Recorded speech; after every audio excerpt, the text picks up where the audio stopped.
Good morning बच्चों, कैसे हो आप सब। होप आप सब बढ़िया होंगे।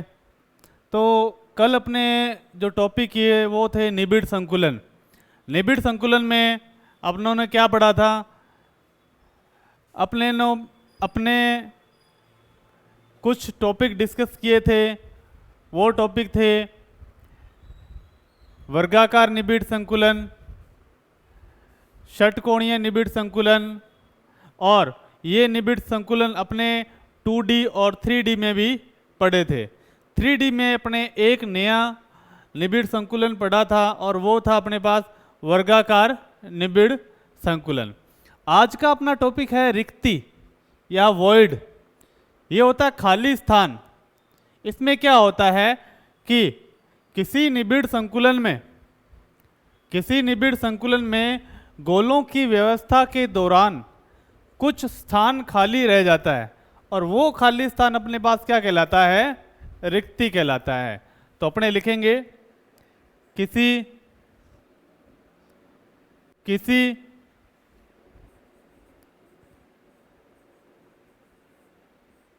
निबिड़ संकुलन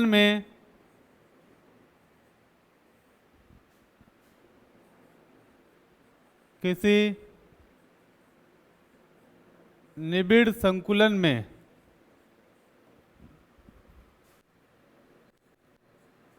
गोलों की व्यवस्था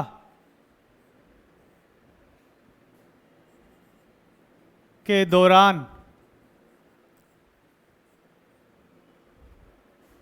कुछ स्थान खाली रह जाता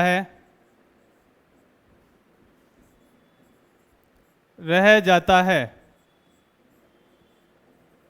जिसे अपने क्या बोलते हैं, रिक्ति। जिसे अपने बोलते हैं रिक्ति, ठीक है, जिसे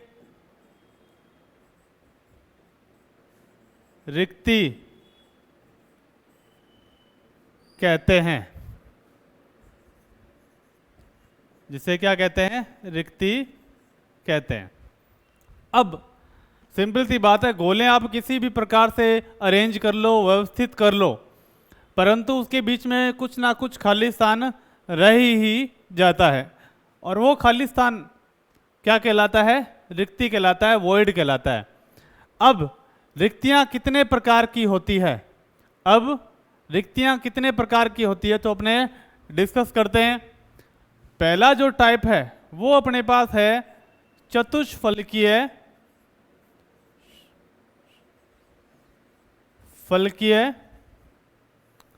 रिक्ति, जिसे अपने बोलते हैं टेट्राहेड्रल वॉइड। तो इसे अपने बोल देते हैं शॉर्ट में TD वॉइड। क्लियर है बच्चों, ठीक है। अब इसको अपने बहुत ही आसान वे में करना है।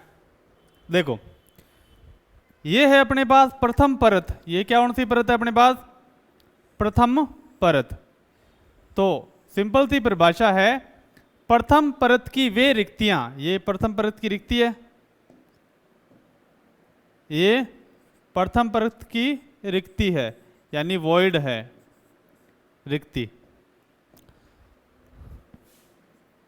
प्रथम परत की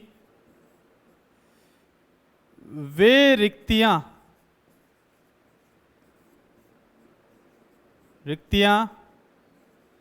जो द्वितीय परत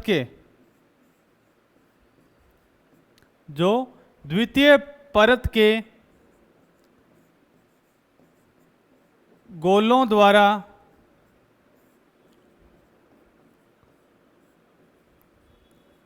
भर दी जाती है,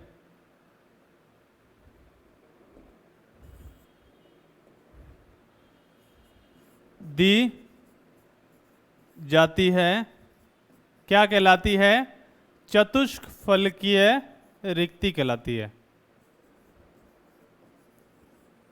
क्या कहलाती है, चतुष्फलकीय रिक्ति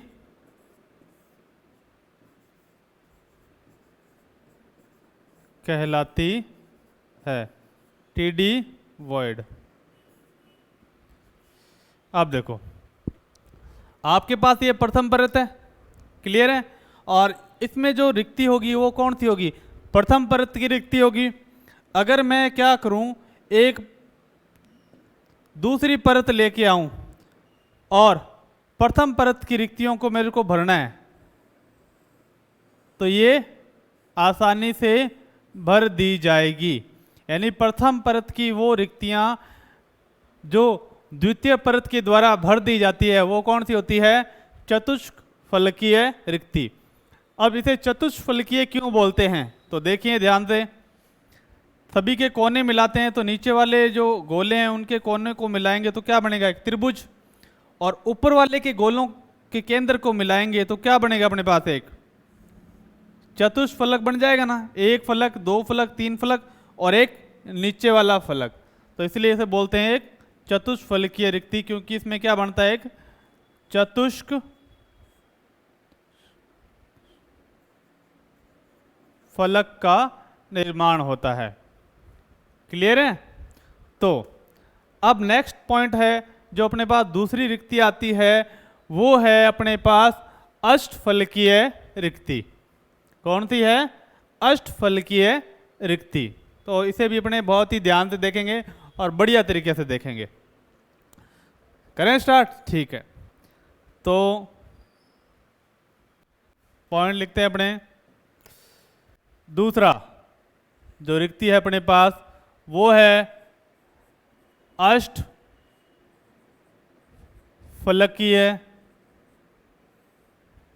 रिक्ति। कौन सी रिक्ति है बच्चों, अष्टफलकीय रिक्ति। इसे बोलते हैं ऑक्टाहेड्रल, OH वॉइड। बहुत ही आसान है ये। यानी इसमें क्या होता है अपने पास कि प्रथम परत की वे रिक्तियां जो द्वितीय परत द्वारा नहीं भरी जाती क्या कहलाती है, अष्टफलकीय रिक्तियां कहलाती है। और ये रिक्तियां क्या होती है, और बड़ी हो जाती है। देखो ध्यान से, अगर भर दी जाएगी तो कौन सी होगी, चतुष्फलकीय रिक्तियां होगी, और अगर नहीं भरी जाएगी तो कौन सी रिक्ति होगी बच्चों, अष्टफलकीय रिक्तियां। गुड। तो देखें कैसे होता है। तो मैं बोल रहा हूं साथ साथ में आपको देखना है। यानी प्रथम परत की वे रिक्तियां जो द्वितीय परत द्वारा नहीं भरी जाती क्या कहलाती है, अष्टफलकीय रिक्तियां कहलाती है। तो इनके अपने को सबके केंद्र को मिलाया तो क्या बना, एक त्रिभुज बना। अब द्वितीय परत के गोले अपने इस टाइप से लगाएंगे कि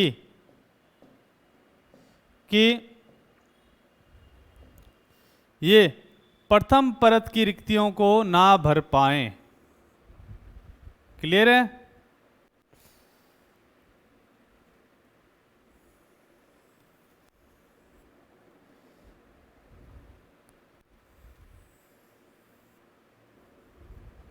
थोड़ा सा इसको सही करने में अपने प्रॉब्लम आई, पर कोई दिक्कत वाली बात नहीं है। ये द्वितीय परत के अपने गोले इस प्रकार से लगाए और ये इस प्रकार से लगाए, समझ में आना चाहिए अपने को।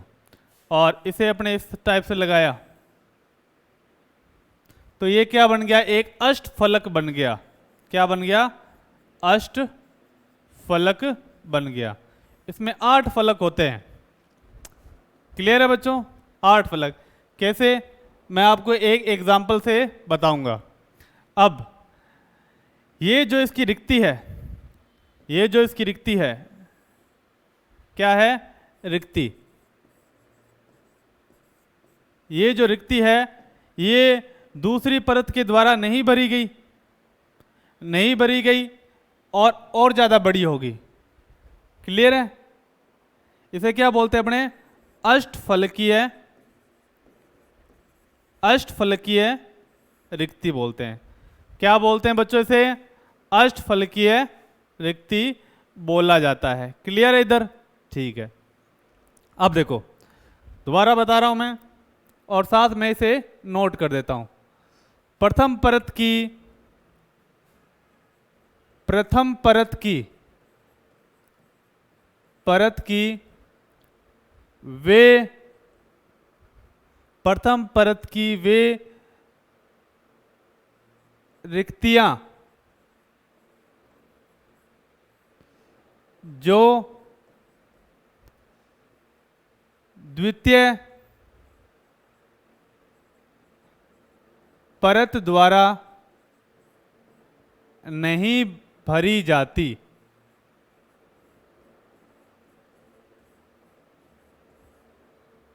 क्लियर है? और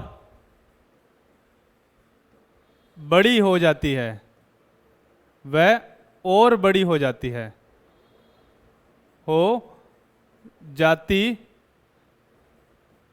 है। क्या कहलाती है? अष्टफलकीय रिक्तियां कहलाती है। अष्टफलकीय रिक्तियां कहलाती है। रिक्तियां कहलाती है। सिंपल सी बात है। क्लियर है? अब अष्टफलक इसलिए इसे क्यों कहते हैं? देखो, ये अपने पास क्या है? एक वर्ग है। जैसे अपने पास सिंपल मोबाइल एक वर्ग है। एक मैंने क्या किया? एक मैंने यहां पर भुजा बनाई, एक भुजा मैंने यहां पर बनाई। अब सभी के कोनों को मिलाएंगे तो कितने फलक है अपने पास? 1 2 3 4 फलक। 4 फलक ऊपर और 4 फलक अपने पास कहाँ है? नीचे। ठीक है? और रिक्ति कहाँ होती है? यहां पर बीच में, सेंटर में। क्लियर है? तो अष्टफलकीय रिक्ति कहाँ होती है? सेंटर में होती है और बड़ी हो जाती है ये। ठीक है? 8 फलक होने के कारण इसे क्या बोलते हैं? अष्टफलकीय रिक्ति कहते हैं। क्लियर है? सिंपल सी बात है। अब एक नोट वाली बात है अपने पास, तो उसमें से क्या होता है कि आपके पास बहुत ज़्यादा क्वेश्चन आते हैं, रीजनिंग टाइप के क्वेश्चन आते हैं, और वो रीजनिंग टाइप के क्वेश्चन क्या है? अपने को उलझा देते हैं। तो अपने ऐसे ही 2-3 क्वेश्चन प्रैक्टिस करेंगे। उससे पहले अपने को नोट में एक बात लिखनी है।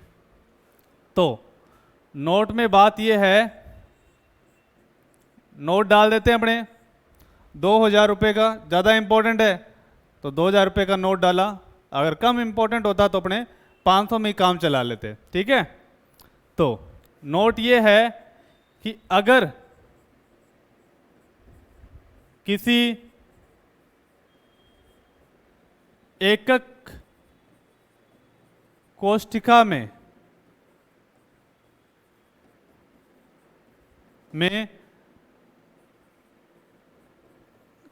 कणों की संख्या n है, n है, ध्यान दीजिए, n है, तो अष्टफलकीय रिक्तियां, अष्टफलकीय रिक्तियां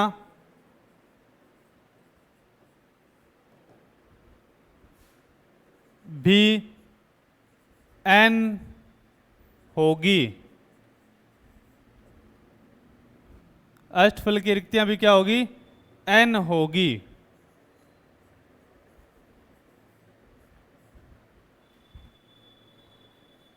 तथा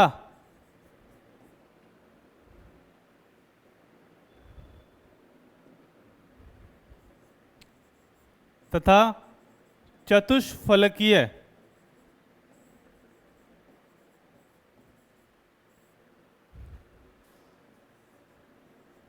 रिक्तियां 2n होगी। सिंपल सी बात है। एक छोटा सा टेबल बना लेते हैं। यहां पर मैं लिख देता हूं कणों की संख्या। छोटा सा टेबल बना लेते हैं अपने। ठीक है?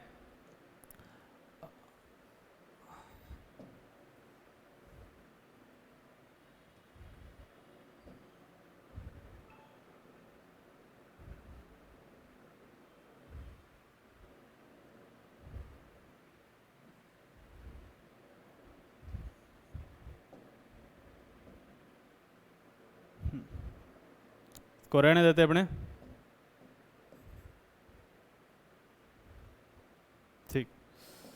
यहां पर लिख देते हैं कणों की संख्या, कणों की संख्या। कणों की संख्या मैंने कहा n है, क्लियर है। और चतुष्क फलकीय रिक्ति वो क्या होगी 2n, और अष्टफलकीय रिक्ति और अष्टफलकीय रिक्ति वो कितनी होगी अपने पास n। एग्जाम्पल ले लेते हैं, अगर अपने पास कण 1 है तो चतुष्फलकीय रिक्तियां कितनी होगी 2 इंटू 1 2, और अष्टफलकीय रिक्तियां कितनी होगी 1। सिंपल सा उदाहरण है, अगर आपके पास कण हो 2 तो चतुष्फलकीय रिक्तियां कितनी हो जाएगी 4, और अष्टफलकीय रिक्तियां कितनी हो जाएगी 2 हो जाएगी। सिंपल। तो अब इसके क्वेश्चन करते हैं, ठीक है। तो सिंपल सी बात है और क्वेश्चन भी सिंपल से हैं। फर्स्ट क्वेश्चन आपके लिए आ रहा है। फर्स्ट क्वेश्चन ये है कि ए व बी कण CCP प्रकार की संरचना में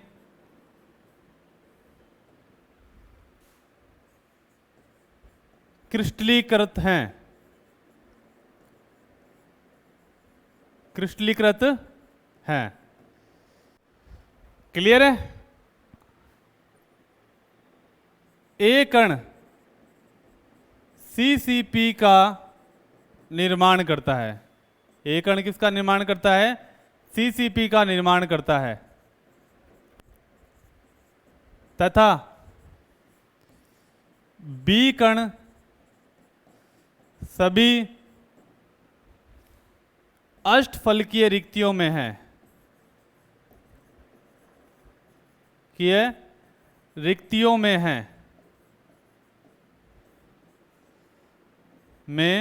है, तो यौगिक का सूत्र क्या होगा, यौगिक का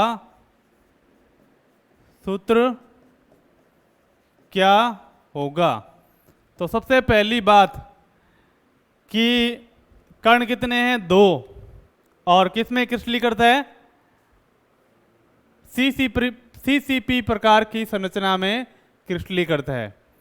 ए कण CCP का निर्माण करता है, यानी मेन कण कौन सा है ए, और ए किसका निर्माण कर रहा है अपने पास CCP का निर्माण कर रहा है। तो सबसे पहले क्या करना है, चाहे अपने पास FCC हो, CCP हो, BCC हो, कोई हो भले, अपने को क्या करना है कि कण 1 मान लेना है, ठीक है। तो देखें आंसर अपने देते हैं, आंसर लिखते हैं, ठीक है। ए कण CCP में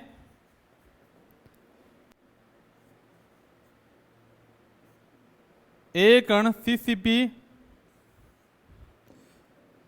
का निर्माण करता है। क्लियर है। मेन कण ये है, मेन पार्टिकल ये है। माना यदि ए कण 1 है,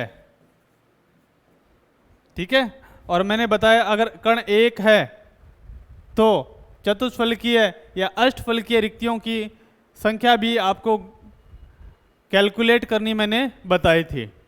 तो यदि कण 1 है तो अष्टफलकीय रिक्तियां कितनी हो जाएगी, अष्टफलकीय रिक्तियां कितनी हो जाएगी, तो अष्टफलकीय रिक्ति कितनी हो जाएगी इज इक्वल टू 1। अब बी कण कहाँ है, बी कण कहाँ है, सभी अष्टफलकीय रिक्तियों में है और सभी अष्टफलकीय रिक्तियां कितनी हैं? एक है। अब आपको पता चल गया ए कितने कण हैं? एक है।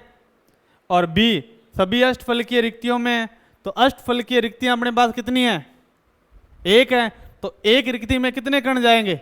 एक ही जाएगा, एक से ज्यादा तो जा नहीं पाएंगे, इसलिए बी कण कितने हो जाएंगे अपने पास? एक। तो सूत्र क्या हो जाएगा अपने पास? ए बी, है ना आसान? एक क्वेश्चन शॉर्ट में लिखेंगे अब, ठीक है, ज्यादा टाइम वेस्ट नहीं करेंगे, अब शॉर्ट में क्वेश्चन दे रहा हूं, ठीक है। एक्स व वाई एफसीसी में क्रिस्टली करता है, ठीक है। एक्स क्या करता है? एक्स कण एफसीसी का निर्माण करता है। किसका निर्माण करता है? एफसीसी का निर्माण करता है। क्लियर? First point. और वाई कण सभी चतुष्फलकीय रिक्तियों में है। सभी चतुष्फलकीय रिक्तियों में है। तो यौगिक का सूत्र, तो यौगिक का सूत्र बताना है। क्लियर है? अब जल्दी से अपने सॉल्व करते हैं, एक क्वेश्चन और करवाएंगे और फिर अपने करेंगे ठोसों में दोष। तो आपको फटाफट बताना है, आंसर बताना है। जिसका आंसर जल्दी आए फटाफट सॉल्व करके बताओ। देखते हैं मैं पहले करता हूं या आप पहले करते हैं, ठीक है। तो माना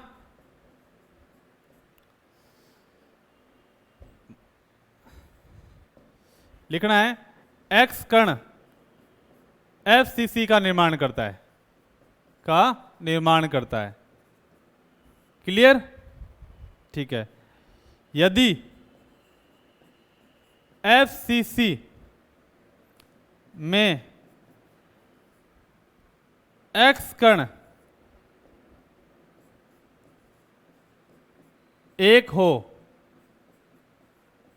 तो भाई अपने कह दिया कि x बराबर कितने? एक कण है। x बराबर कितने कण है? एक। तो क्या होगा? तो चतुष्फलकीय रिक्तियां कितनी होगी भाई? फलकीय रिक्तियां होगी अपने पास दो। अब x में अपने पास कण कितने? एक। अब बताओ दो रिक्तियां हैं तो कहां पर है वो? सभी चतुष्फलकीय रिक्तियों में है। तो रिक्तियां कितनी है? दो। तो कण भी कितने आएंगे? दो आएंगे। तो फिर y बराबर कितना आ जाएगा अपने पास? दो। फॉर्मूला क्या आ गया अपने पास? x y 2। ये अपना आंसर है। अब एक लास्ट क्वेश्चन और करेंगे, उसके बाद में अपने नेक्स्ट टॉपिक की तरफ जाते हैं। थोड़ा सा टिपिकल क्वेश्चन है पर बहुत ही बढ़िया क्वेश्चन है, ठीक है। आप देखें लास्ट क्वेश्चन ये है कि P और Q मिलकर बना रहे हैं BCC टाइप की संरचना। BCC प्रकार की संरचना में क्रिस्टलीकृत है। क्लियर है? P कण BCC का निर्माण करता है। BCC का निर्माण करता है, यानी मेन कण अपने पास कौन सा है? P है। और Q कण है ना, वो सभी काट देते हैं, कुछ थोड़ा अलग बनाते हैं। वो Q कण 2/3 चतुष्क फलकीय रिक्तियों में है। फलकीय रिक्तियों में है। तो आपको क्या बताना है? सूत्र बताना है। तो सिंपल सा और फटाफट करते हुए अपने से सॉल्व करेंगे। क्लियर है? अब आपको बताना है BCC का निर्माण कौन कर रहा है? पी कर रहा है, पी कण बीसीसी का निर्माण करता है। किसका निर्माण करता है? बीसीसी का निर्माण करता है। माना यदि पी कण एक है, भाई पी कण एक मान लिया, तो फिर अपने पास चतुष्फल की रिक्तियां कितनी हो जाएगी? कण के जस्ट डबल होती है। तो चतुष्क फलकीय रिक्तियां कितनी हो जाएगी अपने पास बच्चों? 2। ठीक है, अब आपको बताना है x के कितने कण है अपने पास? पी के कण अपने पास कितने? 1। और क्यू के कितने अपने पास? 2। तो चतुष्फल की रिक्तियां थी, और चतुष्फल की रिक्तियों के कितने भाग में थे? 2/3 में थे। 2/3 में थे। क्वेश्चन चेक कर लेते हैं अपने पास, 2/3 में थे। ठीक है, 2/3 में। अब ये रेशियो हो गया अपने पास 4/3। अब कभी ऐसा होता है क्या P Q 4/3 ऐसा कोई फॉर्मूला होता है? नहीं होता। तो अपने इसे इक्वल करने के लिए किससे गुणा करें? 3 से गुणा कर देते हैं, तो ये इक्वल हो जाएगा। क्लियर? तो अपना रेशियो आ जाएगा 3:4। तो फॉर्मूला हो गया अपने पास P3Q4। तो यौगिक का सूत्र अपने पास क्या हो गया? ये देखो बच्चों, टफ क्वेश्चन करने आने चाहिए। अगर सभी में इजी क्वेश्चन कराऊंगा तो सभी इक्वल हो जाएंगे। जो टफ क्वेश्चन करता है उसी के मार्क्स ज़्यादा आते हैं, और वही क्या होता है? एवरेज से बढ़िया स्टूडेंट में आता है। इसलिए अपने को सभी टाइप के क्वेश्चन करने आने चाहिए। तो ये अपने पास वॉइड हो चुका खत्म। अब नेक्स्ट टॉपिक पढ़ेंगे अपने पास ठोसों में दोष। नेक्स्ट टॉपिक अपने पास है ठोसों में दोष।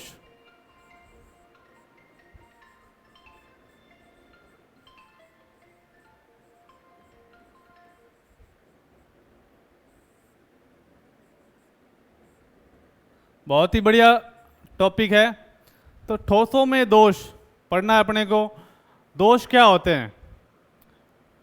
एक तो होता है आदर्श क्रिस्टल, ऐसा क्रिस्टल जिसमें कोई दोष नहीं पाया जाता, वो होता है आदर्श क्रिस्टल।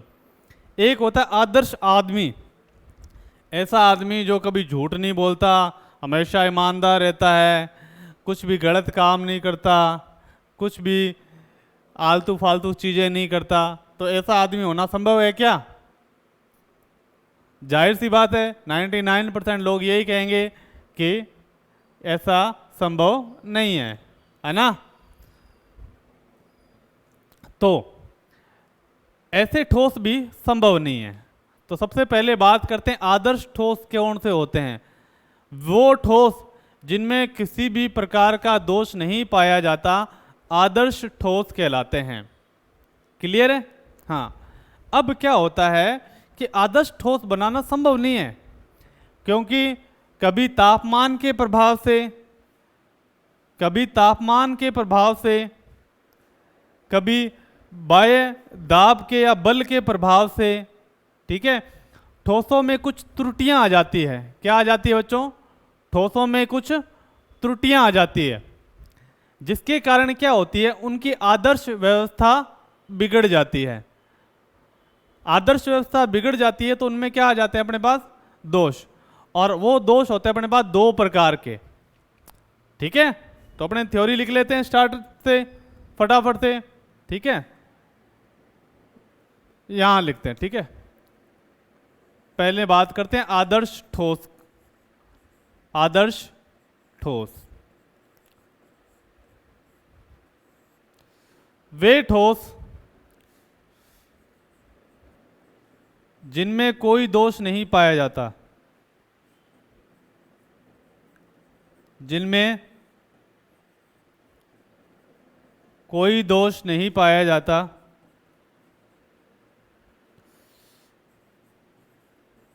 नहीं पाया जाता,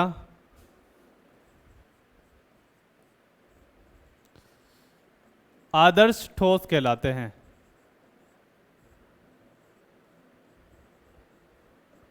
ठोस कहलाते हैं। क्लियर? ठीक है, ऐसा संभव नहीं है, ठीक है, परंतु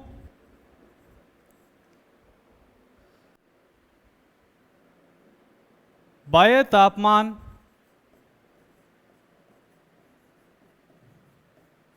या बल के कारण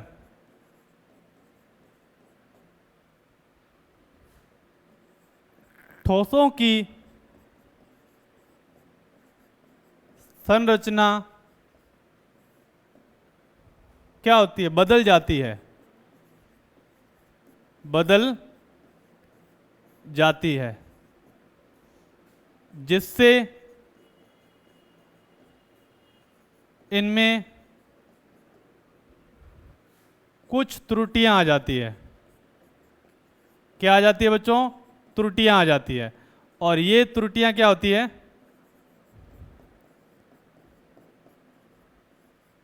आ जाती है। ये त्रुटियां क्या कहलाती है? दोष कहलाती है। ये त्रुटियां दोष कहलाती है।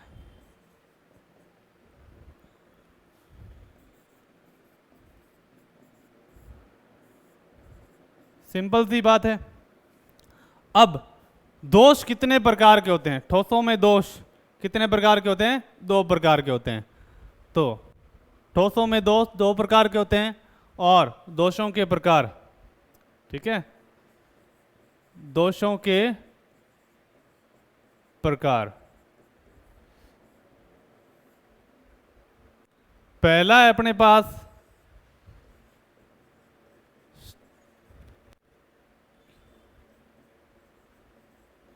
स्टोइकियोमेट्रिक दोष, जिसे अपने बोलते हैं रस समीकरण मितीय दोष। अब ये दोष होता क्या है? 2 प्रकार के दोष होते हैं, एक तो स्टोइकियोमेट्रिक दोष होते हैं, एक नॉन स्टोइकियोमेट्रिक दोष होते हैं। तो पहले अपने कौन से दोष पढ़ेंगे? स्टोइकियोमेट्रिक दोष पढ़ेंगे। क्लियर है? ठीक। अब स्टोइकियोमेट्रिक दोष क्या होता है? स्टोइकियोमेट्रिक दोष वो होता है जिसमें किसी भी ठोस की स्टोइकियोमेट्री या रस समीकरण मिति नहीं बदलती। क्लियर है? रस समीकरण मिति का मतलब होता है कि जितने धनायन है उतने ही ऋणायन हो। क्लियर है? जितने प्लस के उतने ही माइनस के। समझ गए बात? ठीक है, तो लिखेंगे ठोसों में धनायन तथा ऋणायन का अनुपात, ठोसों में धनायन तथा ऋणायन का अनुपात स्टोइकियोमेट्री कहलाती है। स्टोइकियोमेट्री कहलाती है। मेट्री कहलाती है। ठीक है? अगर स्टोइकियोमेट्री में कोई बदलाव नहीं आता, पहले जितने धनायनों का अनुपात था, धनायनों और ऋणायनों का अनुपात था, अभी भी वही है, तो ये दोष कहलाएंगे अपने पास स्टोइकियोमेट्रिक दोष। ठीक है? हाँ, अब इसकी परिभाषा लिखेंगे। ऐसे दोष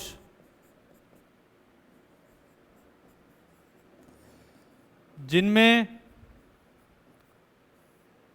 धनायनों, या सिंपल वे में और सिंपल कर देते हैं इसको, जिनमें ठोसों की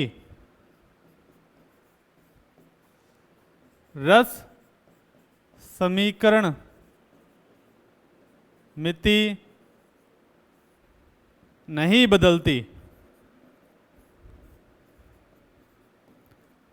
बदलती, वो क्या कहलाते हैं? स्टोइकियोमेट्रिक दोष कहलाते हैं।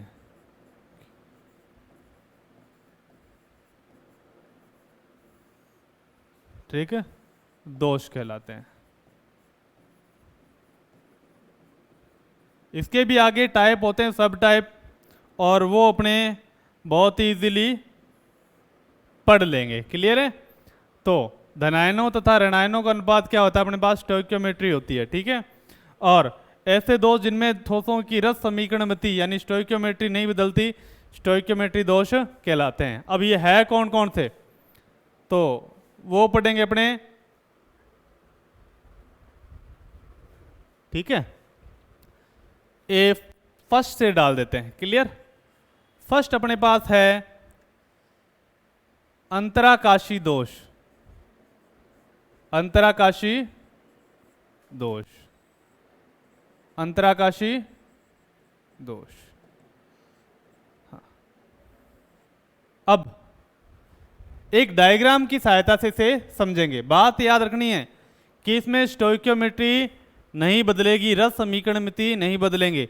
जितने धनायन है उतने ऋणायन रहेंगे, जितने आयन है वो सब समान रहेंगे। ठीक है, तो अब अपने पास एक डायग्राम बना लेते हैं फटाफट।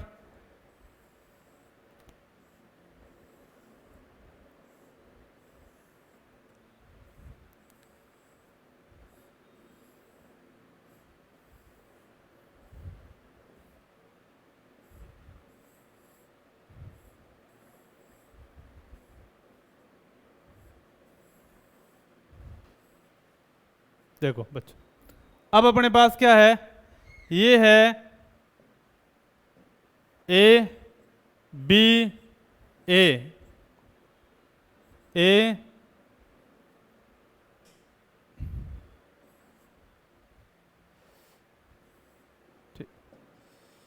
B A, A B, A B A.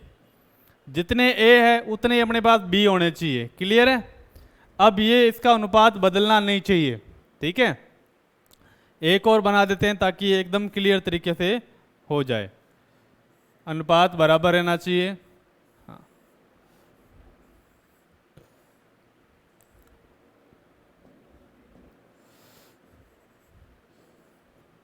B, जितने ए है उतने ही बी रहने चाहिए। इस प्रकार के दोष में क्या होता है? सिंपल सा दोष है अंतराकाशी दोष। इस प्रकार के दोष में क्या होता है कि बाहर से कुछ कण जो ठोस का अंतराकाश है, अंतराकाश होता है अंदर का अवकाश, ठोस के बीच में जो खाली स्थान है अपने पास, क्या है? खाली स्थान। इसे क्या बोलते हैं?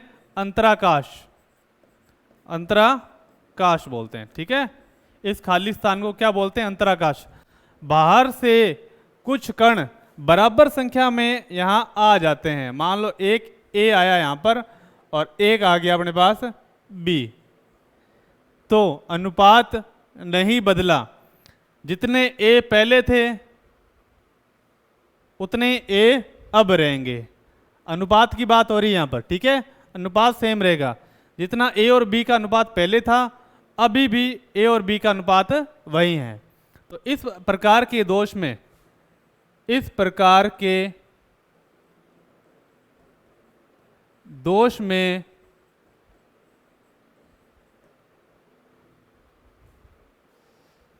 कण ठोस के अंतराकाश में बराबर संख्या में प्रवेश कर जाते हैं। बराबर संख्या में प्रवेश कर जाते हैं, प्रवेश कर जाते हैं। अब अंतराकाश में प्रवेश करते हैं, इसलिए इसे क्या बोलते हैं? अंतराकाशी दोष कहते हैं। अब बताओ, पहले कण कितने थे? कम थे। अब दो कण आगे बाहर से, तो बताओ वजन बढ़ेगा या कम होगा, घनत्व बढ़ेगा या कम होगा। तो इस प्रकार के दोष में घनत्व में क्या होती है, घनत्व में वृद्धि होती है। तो अंतराकाशी दोष में क्या होते हैं, कण बाहर से क्रिस्टल के अंदर या ठोस के अंदर प्रवेश कर जाते हैं और कहाँ प्रवेश करते हैं, अंतराकाश में, जिससे किस में वृद्धि होती है, घनत्व में वृद्धि हो जाती है। क्लियर है, बहुत बढ़िया। अब नेक्स्ट पॉइंट वो है अपने पास, नेक्स्ट दोष है वो है अपने पास रिक्तिका दोष। रिक्तिका दोष, नेक्स्ट दोष है वो अपने पास क्या है, रिक्तिका दोष। रिक्तिका दोष, रिक्तिका को बोलते हैं अपने वैकेंसी, कोई वैकेंसी हो जाना, वैकेंट स्पेस हो जाना, खाली स्थान हो जाना। तो डायग्राम बनाते हैं इसमें, इसमें क्या होता है, एक क्रिस्टल अपने बना लेते हैं और फिर उसके बारे में कुछ बातें लिख लेंगे।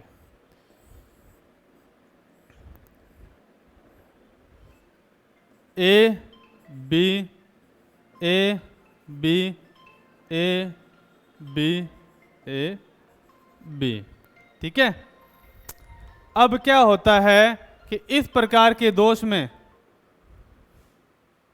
किसी भी क्रिस्टल में से कण बराबर संख्या में अपना स्थान छोड़कर बाहर निकल जाएंगे। क्लियर है, तो देखते हैं इस प्रकार के दोष में, इस प्रकार के दोष में, इस प्रकार के दोष में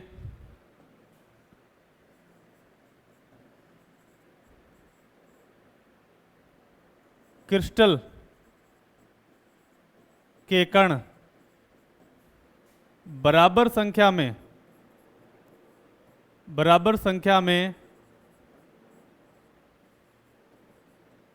अपना स्थान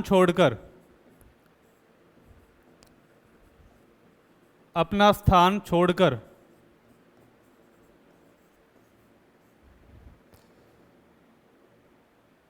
क्रिस्टल से बाहर चले जाते हैं, बाहर चले जाते हैं। क्लियर है, हाँ। तो बराबर संख्या में अपना स्थान छोड़कर बाहर जाएंगे, तो दो कण बाहर जाएंगे बराबर संख्या में, एक तो चला गया ए और एक चला गया अपने पास बी। तो अनुपात पे अपने कोई फर्क नहीं पड़ा, क्या, अनुपात पे अपने कोई फर्क नहीं पड़ा, जैसा अनुपात पहले था और वैसा अनुपात अभी है। बट इसमें क्या हुआ कि एक रिक्तिका का निर्माण हो गया। किसका निर्माण हो गया, रिक्तिका का निर्माण हो गया, इसलिए इसे क्या बोलते हैं, रिक्तिका दोष। और इसमें क्या होता है, कण पहले से कम हो गए, इसलिए क्या होती है, घनत्व में कमी हो जाती है। क्लियर है बच्चों। अब एक पॉइंट और लिखना है और नोट डालेंगे, छोटा सा नोट है।